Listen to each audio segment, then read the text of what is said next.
Representation of complex number में हम लोग कॉम्प्लेक्स नंबर का फॉर्म देखेंगे कि कितने तरीके से रिप्रेजेंट किया जा सकता है।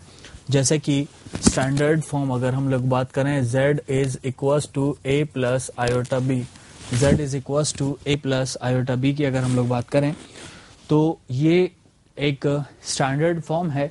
a प्लस आयोटा b जो है वो स्टैंडर्ड फॉर्म है। कॉम्प्लेक्स नंबर को शो करने के लिए हम उसे आर्गेंट प्लेन पर या फिर कार्टेशियन प्लेन, जो ये हम लोगों ने नाम दिए थे गॉसियन प्लेन, आर्गेंट प्लेन और भी कॉम्प्लेक्स प्लेन, जितने भी नाम हम लोगों ने पढ़े थे उसमें से किसी भी एक को समझ लीजिए आर्गेंट प्लेन। तो आर्गेंट प्लेन पर रिप्रेजेंट कर सकते हैं इस पॉइंट को। ये तो हो गया उसका एक तरीका जिसको हम लोग कार्टेशियन रिप्रेजेंटेशन भी कहते हैं। कार्टेशियन इसलिए मैं कह रहा हूँ क्योंकि इसमें हम लोग ऑर्डर्ड पेयर यानी x, y के फॉर्म में भी इसे लिख सकते हैं। तो रिप्रेजेंटेशन में सबसे पहला रिप्रेजेंटेशन मैं आपको बता रहा हूं, that is Cartesian representation.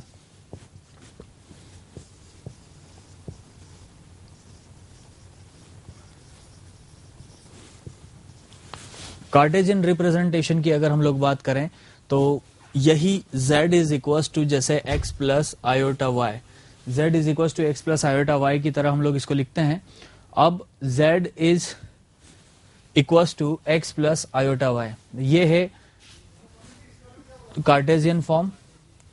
Cartesian form के बाद दूसरा फॉर्म जो होता है जिसके बारे में हम लोग चर्चा करेंगे, that is polar oblique trigonometrical form.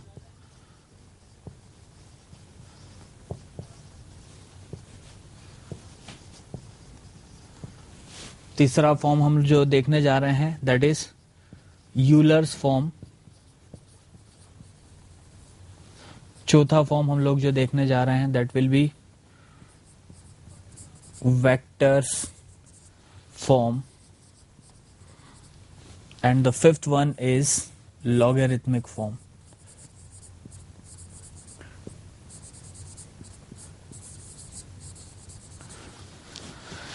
यहां पर हम लोग किसी भी पॉइंट का, जैसे आर्गेंट प्लेन पर अगर हम लोग स्टैंडर्ड पॉइंट z के नाम से x प्लस आयोटा y इस तरह से लिखते हैं, जिसमें x उसका रियल डिस्टेंस शो कर रहा है और y जो है वो, जैसे मैंने इसे नाम दिया इस एक्सिस को रियल एक्सिस, और y जो है वो इमेजिनरी एक्सिस।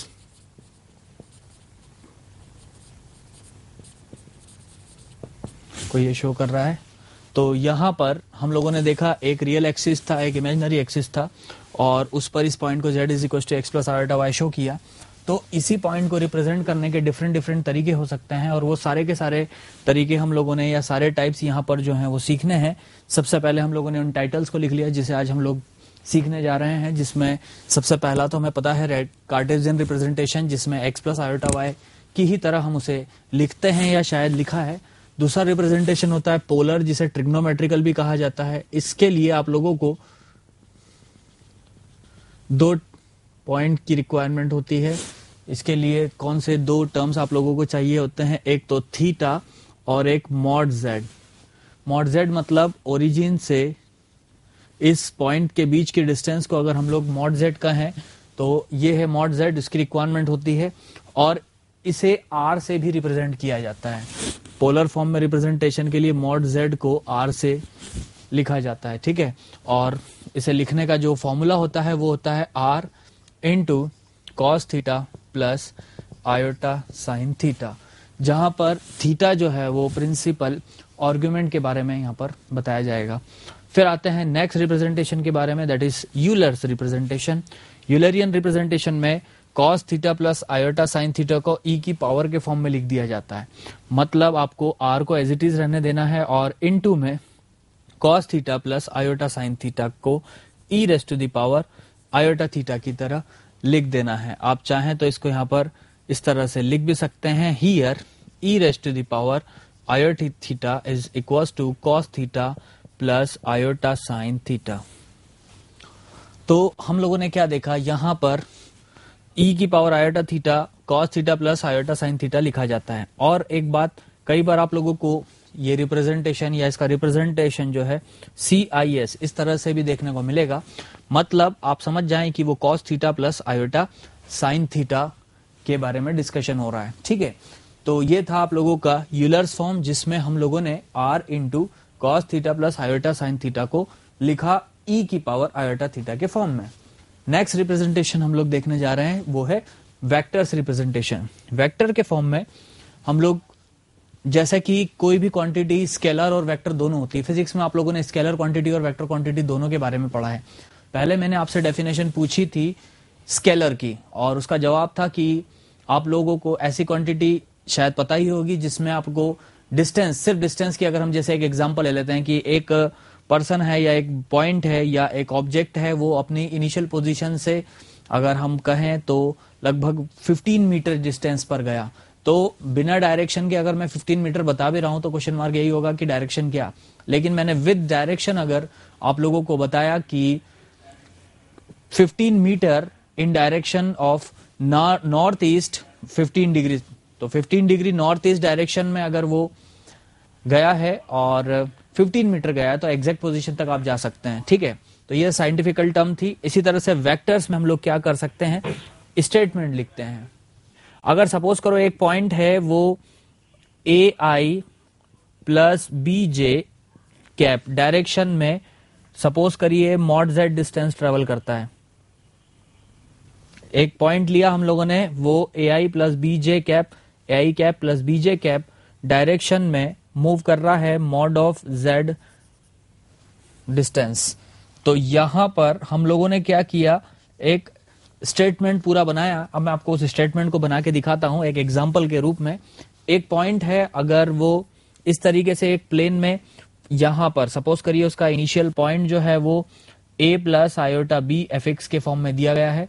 अब इसने क्या करा, 2 unit positive direction of real और 2 unit positive direction of imaginary direction में मूव किया। तो यहां से इस पॉइंट का रूट 2 यूनिट, या सपोज कीजिए यहां से अगर मैंने 2 यूनिट लिया, ये भी 2 यूनिट लिया, तो आप इसको पाइथागोरस थ्योरम से इनिशियल और फाइनल पोजीशन, अगर मैं फाइनल पोजीशन को P नाम देता हूं और इनिशियल पोजीशन को Z नाम देता हूं, तो Z से P तक पहुंचने में इसने टोटल कितना डिस्प्लेसमेंट जनरेट किया, बताओ। 2√2। चलिए, आपने कहा 2√2, तो बिल्कुल सही है। यहां पर ये 2√2, तो इसका स्टेटमेंट कैसे बनेगा पता है आपको?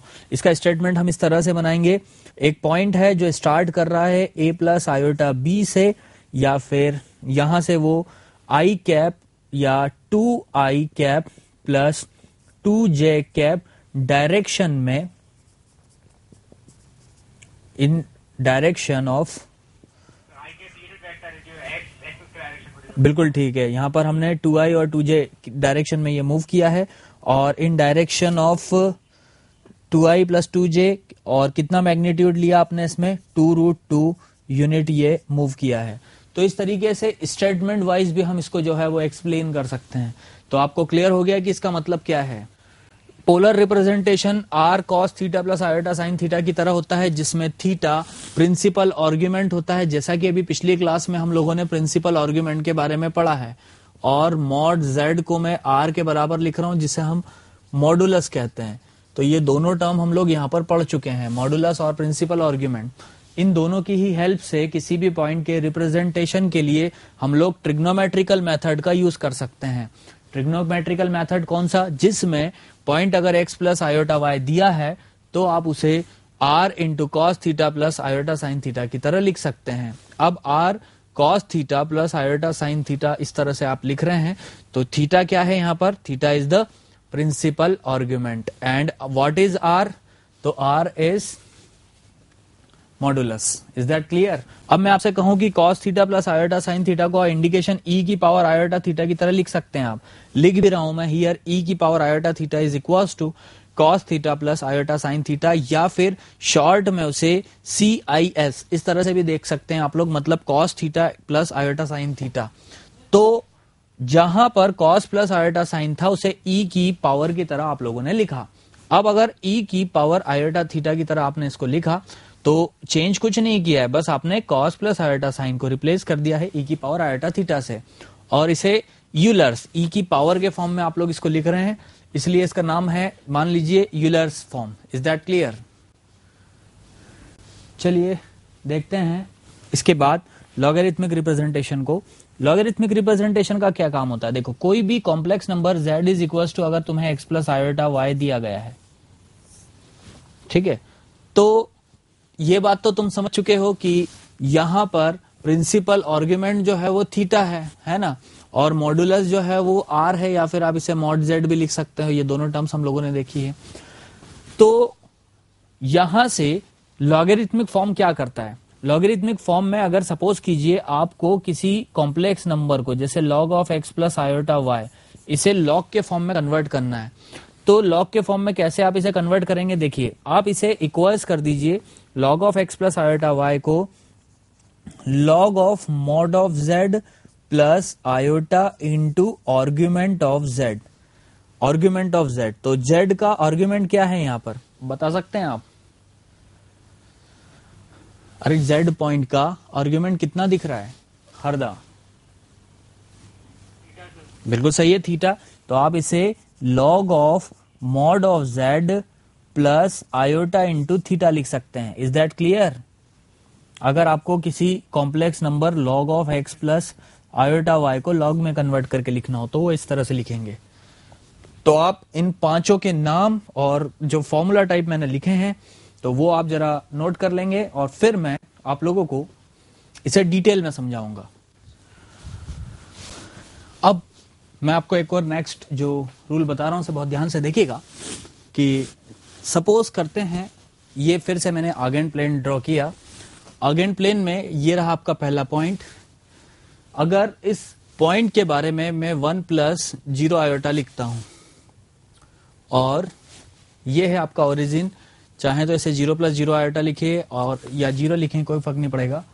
मैं आपसे ये पूछता हूं कि अगर मैंने इस पॉइंट को एंटी क्लॉकवाइज डायरेक्शन में ओरिजिन के रिस्पेक्ट में 90 डिग्री घुमा दिया तो इसका एफिक्स क्या बनेगा, बताएं?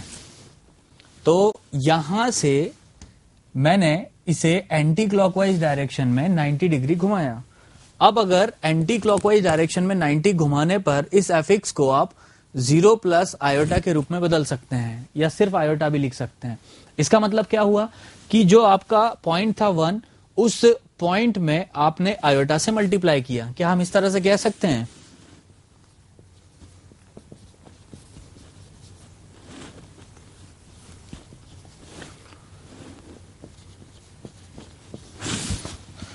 मल्टीप्लाई 1 बाय आयोटा, ऐसा कह सकते हैं क्या?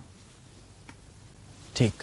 अब इसी तरह से अगर सपोज करिए मैं इस पॉइंट को फिर से ओरिजिन के रिस्पेक्ट में एंटी क्लॉकवाइज 90 डिग्री से घुमा देता हूं, तो ये 1 प्लस आयोटा था और ये हो जाएगा आप लोगों के पास -1 प्लस 0 आयोटा। अरे भाई, 0 से राइट साइड में +1 होता है तो लेफ्ट साइड में -1 होता है। तो फिर से इस आयोटा में मैंने अगर एक और आयोटा से मल्टीप्लाई किया और अबाउट ओरिजिन के रिस्पेक्ट में मैंने इसे 90 डिग्री घुमा दिया एंटी क्लॉकवाइज डायरेक्शन में।